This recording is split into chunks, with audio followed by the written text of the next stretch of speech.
चलो भाई। Hello students, ये काम बढ़िया जो कट जाता है।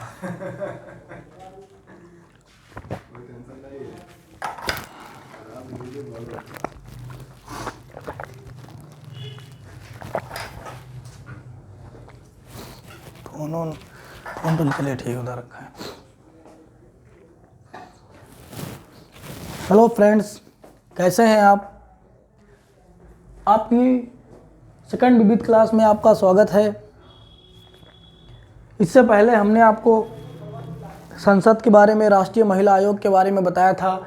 यहाँ पर हम आपको स्टैचू ऑफ यूनिटी और राम मंदिर के बारे में बताएंगे। बहुत ही ज़्यादा इम्पोर्टेंट है बेटा। स्टैचू ऑफ यूनिटी पे देख रहे होंगे लगातार क्वेश्चन आ रहे हैं हर पेपर में। प्लस अगर आप देखेंगे तो हाल ही में जो भी पेपर हो रहे हैं या होने वाले हैं बेटा, उसमें राम मंदिर से रिलेटेड क्वेश्चन बहुत आएंगे। हमने आपको बताया था बेटा, आज अगर आप देखेंगे पेपरों को उठाकर तो विविध और करंट को मिलाकर लगभग पूरा आधा पेपर कवर हो जाता है। अगर 30 क्वेश्चन आ रहे हैं तो 15 क्वेश्चन विविध और करंट के ही रहते हैं। सुनिए, फिर से पढ़ाइए। क्या हुआ? आपने सुनाया नहीं कहानी। अच्छा। फिर से पढ़ाइए। छोड़िए, पहले आप आराम से सुनाइएगा जो आपको मोटिवेट वाला है। चलिए, खूब तेज आवाज में बोलना है ना, मोटिवेट वाला। पहले कहिएगा हेलो फ्रेंड्स, हेलो स्टूडेंट्स, आगे ये सब। फिर उसके पहले वो एक जोक सुनाइएगा, उसके बाद पढ़ाइएगा। आगे सामने आगे जोक सुनाइए, हम लोग काट जाएंगे। यहाँ खड़े होकर आराम से। हेलो स्टूडेंट्स, कैसे हैं आप? द ब्रिलियंट एकेडमी की विविध क्लास में आपका स्वागत है। हमने आपको कल संसद के बारे में और राष्ट्रीय महिला आयोग के बारे में बताया था। आज आपको स्टैचू ऑफ यूनिटी और राम मंदिर के बारे में बताएंगे। बेटा, हमने आपको पहले ही कहा है कि 5 साल मेहनत कर लीजिए, 50 साल ऐश करेंगे आप। अगर इन 5 सालों में आप मेहनत नहीं करते हैं तो 50 साल आप डेफिनेट मेहनत करेंगे। कहीं ना कहीं ठेला लगाए होंगे, किसी प्राइवेट कंपनी में जॉब कर रहे होंगे, कहीं 2-4-5 हज़ार रुपये में पढ़ा रहे होंगे। जो आपके माँ बाप ने आपके लिए सपना देखा था, क्या आप उन सपनों को पूरा नहीं करेंगे? कभी सोचा है 15,000 में, 10,000 में आप अपने परिवार को चला सकते हैं आने वाले समय में? या तो आप क्या करेंगे, अपना परिवार देखेंगे, अपने माँ बाप को छोड़ देंगे? ये कहाँ का न्याय है? आपको पूरे परिवार सहित अगर रहना है तो आपको 5 साल मेहनत करनी ही पड़ेगी। क्यों? क्योंकि आपको पता है कि जिस दिन आप सफलता पाएंगे उस दिन आसमां में एक नया चांद निकलेगा, एक नई रोशनी, एक नई लालिमा छा जाएगी। एक दिन आसमां में कुछ नया सा छाया जाएगा, इन तारों और सितारों में एक रंग सा भर जाएगा। तू मेहनत कर बंदे, तू कर मेहनत है बंदे, ये सारा जहां तेरे कदमों में आ जाएगा, ये सारा जहां तेरे कदमों में आ जाएगा। आपको पता होना चाहिए बेटा कि शेर और हिरण के शिकार में हमेशा हिरण मात खाता है। क्यों? क्योंकि आपको पता है शेर पूरी रास्ते हिरण को थका कर, दौड़ा कर उसको थका देता है अंत में। और जब शेर एकदम हिरण के शिकार के करीब आता है तो 2 कदम पीछे लौटता है। हिरण सोचता है कि शेर हमको छोड़ दिया, वापस जा रहा है। वहीं पे हिरण सुस्त हो जाता है और शेर एक छलांग मारकर अपना शिकार प्राप्त कर लेता है। उसी तरह आपकी भी जिंदगी है।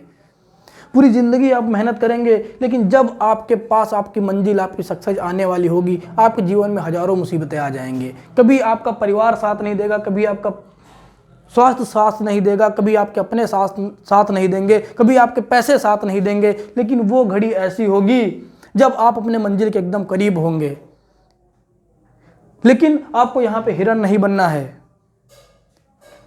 कि एकदम निश्चिंत हो जाइए। आपको शेर की तरह 2 कदम पीछे हटने के बाद भी छलांग मारनी है और अपनी मंजिल को प्राप्त कर लेना है। यही एक सक्सेस लोगों की निशानी होती है।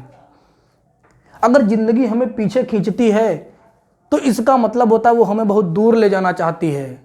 आप एक धनुष और तीर में, एक तीर को जितना ही पीछे खींचेंगे वो तीर उतना ही ज़्यादा आगे जाएगा, उतना ही ज़्यादा दूर जाएगा। वैसे ही जिंदगी आपको जितना ही पीछे खींचती है, आप समझिए लाइफ में उतने ही दूर जाने वाले हैं। इसलिए कभी मुसीबतों से मत डरिए। अगर ज़िंदगी पीछे खींचती है तो खींचने दो यार, आप कमज़ोर हो क्या?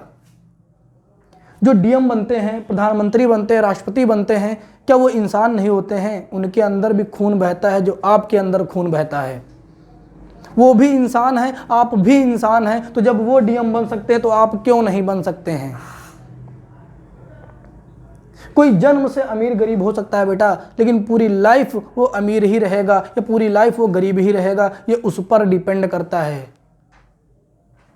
अगर आप अमीर घर में पैदा हुए हैं तो हो सकता है कि आप गरीब हो जाए भविष्य में गलत आदतों में पड़कर, लेकिन जो गरीब घर में पैदा हुआ है अगर वो मेहनत करता है तो आपकी जगह ले सकता है और भविष्य में वो अमीर बन सकता है। तो कभी भी अपने पूर्वजों की संपत्ति पे इतलाना नहीं चाहिए। मेहनत करिए, मेहनत। हम आपका पूरा सपोर्ट करेंगे, यहाँ क्लास में भी पूरा आपका सपोर्ट करते हैं, जितना हो पाता है मैक्सिमम पढ़ाते हैं। यहाँ कोई क्लास नहीं डिसाइड है कि पैसों के लिए 35 से 40 दिन में आपको ज्योग्राफी ख़त्म करनी है अन्य कोचिंगों की तरह। आपको उतना पढ़ाया जाएगा जितना पेपर में आता है, चाहे 50 दिन लगे चाहे 55 दिन लगे। साथ में आपको विविध और करंट भी पढ़ाया जा रहा है। तो यहीं पे हम आपको अपने जो विविध के टॉपिक हैं उसको स्टार्ट करते हैं। जो आपका पहला इंपॉर्टेंट टॉपिक है बेटा, वो राम मंदिर के बारे में बताएंगे। आपको पता होगा कई सालों से हमें इंतज़ार था राम मंदिर के बनने का, और वो इच्छा पूरी हो गई है और राम मंदिर का निर्माण शुरू हो गया है। तो आपको पता होना चाहिए बेटा, जो राम मंदिर है वो कहाँ बन रहा है, वो अयोध्या में बन रहा है, और अयोध्या सरयू नदी के किनारे बसी है। एक वीडियो में हम आपको नदियों के किनारे बसे शहर भी पढ़ा देंगे, बहुत इंपॉर्टेंट रहते हैं। तो इतना याद रखिए कि अयोध्या सरयू नदी के किनारे बसी है। और बेटा अगर आप राम मंदिर की बात करेंगे बेटा, तो जो ये राम मंदिर आपका बनेगा इसकी ऊंचाई जो होगी 161 फीट होगी। 161 फीट होगी इस राम मंदिर की ऊंचाई। अगर बेटा बात करेंगे कि इस राम मंदिर का निर्माण कौन कर रहा है, तो इस राम मंदिर का जो बेटा निर्माण कर रहा है वो L&T बोलते हैं, Larsen and Toubro. Larsen and Toubro company इस राम मंदिर का निर्माण कर रही है। बहुत इंपॉर्टेंट क्वेश्चन बेटा, कौन कंपनी निर्माण कर रही है, कौन वास्तुकार हैं, किसने शिलान्यास किया और कब किया, ये क्वेश्चन बहुत इंपॉर्टेंट रहते हैं। नेक्स्ट अगर क्वेश्चन आप देखेंगे बेटा, तो राम मंदिर के वास्तुकार कौन है बेटा, तो राम मंदिर के वास्तुकार का नाम है चंद्रकांत सोमपुरा। चंद्रकांत सोमपुरा ये राम मंदिर के वास्तुकार हैं। अगर इनके बेटा शिलान्यास की बात करेंगे राम मंदिर का, तो 5 अगस्त सन 2020 को मोदी जी द्वारा राम मंदिर का भव्य शिलान्यास किया गया। आप लोगों ने भी देखा होगा, इस दिन मोदी जी ने श्री राम के चरणों में लेटकर उनसे आशीर्वाद लिया था। ये डेट बेटा आप याद रखिएगा, जो राम मंदिर का शिलान्यास हुआ था 5 अगस्त सन 2020 को प्रधानमंत्री नरेंद्र मोदी जी द्वारा। अगर बेटा इस मंदिर की बात करेंगे तो जो 1988 के नक्शे में बेटा इस मंदिर को निर्माण की बात की गई थी, उसमें इसकी ऊंचाई 141 फीट रखी गई थी, लेकिन वर्तमान में इसकी ऊंचाई को बढ़ाकर बेटा 161 फीट कर दिया गया है। पहले कितनी थी बेटा, 141 फीट बेटा, ये याद रखना है 141 थी। वर्तमान में कितनी बेटा रख दी गई है, 161 फीट। अगर बेटा पिलरों की बात करेंगे, पिलर की बात करेंगे, कितने खंभों का प्रयोग हुआ इस राम मंदिर के निर्माण में बेटा, तो पहले बेटा ये संख्या 212 रखी गई थी, 212, परंतु वर्तमान में बेटा आकार बढ़ जाने के कारण पिलरों की संख्या भी बढ़ गई है और 360 पिलर हो गए हैं।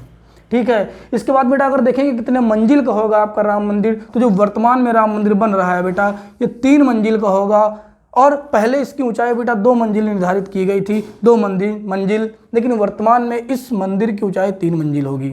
और बेटा अब लागत की बात करेंगे कि इस राम मंदिर के निर्माण में कितनी लागत आएगी बेटा, तो 300 करोड़ की लागत आएगी, 300 करोड़ का खर्च आएगा, और लगभग 3 से 3.5 वर्ष इसको बनने में बेटा लगेगा। इस मंदिर का बेटा बनने में 3 से 3.5 वर्ष लगेगा। अगर आप बात करेंगे बेटा कि राम मंदिर विवाद था क्या बेटा, तो राम मंदिर निर्माण जो बेटा राम मंदिर विवाद था बेटा, जिसको अयोध्या विवाद कहते हैं, ये 2.77 एकड़ ज़मीन पर विवाद था, जिस पर लगातार 40 दिन की सुनवाई चली थी। इस विवाद को निपटारे के लिए बेटा लगातार 40 दिन सुनवाई चली, और आपको पता होना चाहिए बेटा 5 जजों की बेंच ने 9 नवंबर सन 2019 को, देखो बेटा 5 जजों की बेंच ने 9 नवंबर सन 2019 को राम मंदिर जन्मभूमि न्यास के पक्ष में अपना अंतिम फैसला सुनाया था, और यहाँ पर राम जन्मभूमि न्यास की विजय हुई थी। क्यों? क्योंकि फैसला बेटा राम मंदिर के पक्ष में था। तो बेटा जो लगातार 40 दिन की सुनवाई चली थी, और जिन 5 जजों ने बेटा सुनवाई की थी। इन जजों का आपको नाम याद रखना। जो बेटा इस समय मुख्य जज थे बेटा, मुख्य न्यायाधीश जो थे वो रंजन गोगोई थे, रंजन गोगोई। और इसके अलावा जो चार अन्य न्यायाधीश थे बेटा, जो 4 अन्य न्यायाधीश थे वो बेटा शॉर्टकट में नाम याद रखिएगा, चंद्रचूड़, बोबड़े, अब्दुल नजीर और अशोक भूषण। चंद्रचूड़, बोबड़े, अब्दुल नजीर और अशोक भूषण, 4 ये प्लस एक आपके मुख्य न्यायाधीश रंजन गोगोई। इन 5 की ने मिलकर राम मंदिर के पक्ष में फैसला सुनाया था। अगर बेटा बात करेंगे कि इस विवाद को निपटाने के लिए शांतिपूर्ण हल के लिए बाबरी मस्जिद को कितनी ज़मीन दी गई है, तो बेटा बाबरी मस्जिद को बेटा दोगुना ज़मीन दी गई। विवाद था 2.77 एकड़ ज़मीन पे लगभग दोगुना ज़मीन, लगभग 5 एकड़ ज़मीन बेटा इस मस्जिद के निर्माण के लिए दी गई है। 5 एकड़ ज़मीन, ताकि बेटा जो भारत एक देश है, लोकतांत्रिक देश है, धर्मनिरपेक्ष राज्य है, यहाँ पर बेटा किसी भी धर्म को मान्यता नहीं प्राप्त है, तो कि धार्मिक लोग बेटा विवाद ना करें, इसीलिए मुस्लिम धर्म की बाबरी मस्जिद को बनाने के लिए राम मंदिर से दुगुना ज़मीन दे दी गई है, 5 एकड़ ज़मीन दी गई है। अगर बेटा बात करेंगे वही अंतिम फैसला जो आपका सुनाया गया था 9 नवंबर 2019 को, यह फैसला बेटा जो संस्था थी राम जन्मभूमि न्यास, बेटा ये केस लड़ रहा था, राम मंदिर के पक्ष में थे, राम जन्मभूमि न्यास के पक्ष में फैसला आया। बेटा अगर बात करेंगे इस मस्जिद को बेटा गिराया कब गया था, तो 6 दिसंबर 1992 को बेटा इस मस्जिद को गिराया गया था। तब आपके प्रधानमंत्री कौन थे, नरसिम्हा राव जी थे। ये बेटा याद रखिएगा कब इस मंदिर को बेटा इस मस्जिद को गिराया गया था, और उस समय प्रधानमंत्री कौन थे, नरसिम्हा राव जी थे। अगर बात करेंगे बेटा इस बाबरी मस्जिद को किसने बनवाया था बेटा, तो इस बाबरी मस्जिद को बाबर के सेनापति मीर बाकी ने 1527 में बनवाया था। किसको बेटा, बाबरी मस्जिद को बाबर के सेनापति मीर बाकी ने 1527 में बनवाया था। तो ये बेटा राम मंदिर से आपके इंपॉर्टेंट क्वेश्चन रहे हैं। सबसे इंपॉर्टेंट क्वेश्चन बेटा इसकी ऊंचाई होती है, वास्तुकार कौन है, शिलान्यास कब हुआ बेटा इसका, किस कंपनी बेटा इसका निर्माण कर रहा है, कितने मंजिल है, कितने पिलर है, जितने भी आपके क्वेश्चन इसमें दिए गए हैं सब मोस्टली इंपॉर्टेंट क्वेश्चन ही हैं। तो ये बेटा आपका राम मंदिर का टॉपिक समाप्त होता है। अब जो हम आपका अगला टॉपिक बताएंगे बेटा वो स्टैचू ऑफ यूनिटी के बारे में है। हालांकि अगर देखेंगे इसका उद्घाटन सन 2018 में हो गया था, लेकिन चूंकि हमने आपको पहले ही बता दिया था वर्तमान सरकार की जो भी परियोजनाएं हैं वो जब तक सरकार रहेगी तब तक पूछी जाएंगी, तो आज भी पूछा जा रहा है इनके बारे में। तो बेटा स्टैचू ऑफ यूनिटी यह एक कांस्य की बनी हुई मूर्ति है, कांस्य धातु की बनी हुई मूर्ति है, जो विश्व की सबसे ऊंची मूर्ति है, विश्व की सर्वाधिक ऊंची मूर्ति है बेटा, जो कांस्य धातु की बनी हुई है। अगर बात करेंगे इसकी ऊंचाई कितनी है, इस मूर्ति की ऊंचाई कितनी है बेटा, तो 182 मीटर। अगर फीट की बात करेंगे तो 597 फीट, 182 मीटर या 597 फीट। याद रखिएगा बेटा। अगर लागत की बेटा बात करेंगे तो लगभग 3000 करोड़ लोग बोल देते हैं, लेकिन जो इसमें रियल पैसा लगा है वो 2989 करोड़, एवरेज 3,00,000 करोड़ ही है बेटा, 3000 करोड़ बोल देंगे, 2989 करोड़। अगर बेटा इसके निर्माण कब शुरू हुआ था, इसकी अगर आप बात करेंगे तो इसका निर्माण जो था बेटा वो 31 अक्टूबर सन 2013 को शुरू हुआ था, 31 अक्टूबर सन 2013 को। और बेटा इसका जो उद्घाटन हुआ था वो 31 अक्टूबर सन 2018 को इसका उद्घाटन हुआ था, 31 अक्टूबर सन 2018 को। और बेटा अगर ये बात करेंगे ये किसकी मूर्ति है बेटा, तो ये सरदार वल्लभ भाई पटेल जी की मूर्ति है, जो विश्व की सबसे ऊंची प्रतिमा है। तो बेटा अगर आप बात करेंगे तो सरदार वल्लभ भाई पटेल की 143वीं जयंती पर इस मूर्ति का बेटा उद्घाटन किया गया था। याद रखना 143वीं जयंती पर बेटा 31 अक्टूबर सन 2018 को इस मूर्ति का उद्घाटन किया गया था। सरदार वल्लभ भाई पटेल से बेटा रिलेटेड अगर बात करेंगे बेटा तो इनको बेटा उपाधि बहुत महत्वपूर्ण है बेटा, जो इनको उपाधियां मिली थी बेटा, इनको भारत का लौह पुरुष भी कहा जाता था, इनको भारत का बिस्मार्क भी कहा जाता था, और इनको बेटा सरदार, जो बेटा सबसे इंपॉर्टेंट क्वेश्चन है आपका वो सरदार, इनको सरदार बेटा, तो जो बेटा बारदली आंदोलन इन्होंने किया था वो आंदोलन सक्सेसफुल रहा था, तो वहाँ की महिलाओं ने प्रसन्न होकर इन्हें सरदार की उपाधि दी थी। भारत के एकीकरण में बेटा, भारत के एकीकरण में जो बेटा भारत की रियासतें थी, 552 रियासतें थी, उनको बेटा छूट दी गई थी कि आप चाहे पाकिस्तान में शामिल हो, चाहे आप भारत में शामिल हो। तो बेटा उन रियासतों को भारत में भी शामिल करने का प्रयास इन्होंने किया था, भारत के एकीकरण का काम किया था। इसीलिए बेटा इनको भारत का बिस्मार्क कहा जाता है, क्योंकि इन्होंने भारत के एकीकरण का काम किया था। तो बेटा ये उपाधियाँ आप याद रखिएगा, ठीक है। अगर बात करेंगे बेटा ये मूर्ति कहाँ बनाई गई है बेटा, तो ये नर्मदा नदी, केवड़िया, गुजरात में बनाई गई है बेटा। नर्मदा नदी पर बनाई गई है, गुजरात में बनाई गई है, ये आप याद रखिएगा।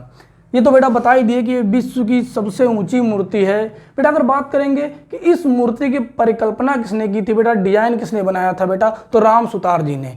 इस मूर्ति की बेटा परिकल्पना किसने की थी या डिजाइन किसने बनाया था बेटा, तो राम सुतार जी ने। दूसरी बात बेटा, जो संसद में 17 फीट ऊंची महात्मा गांधी जी की प्रतिमा लगी है, उनका निर्माण भी बेटा, उसकी डिजाइन भी आपके राम सुतार जी ने ही बनाई थी, ये भी याद रखिएगा।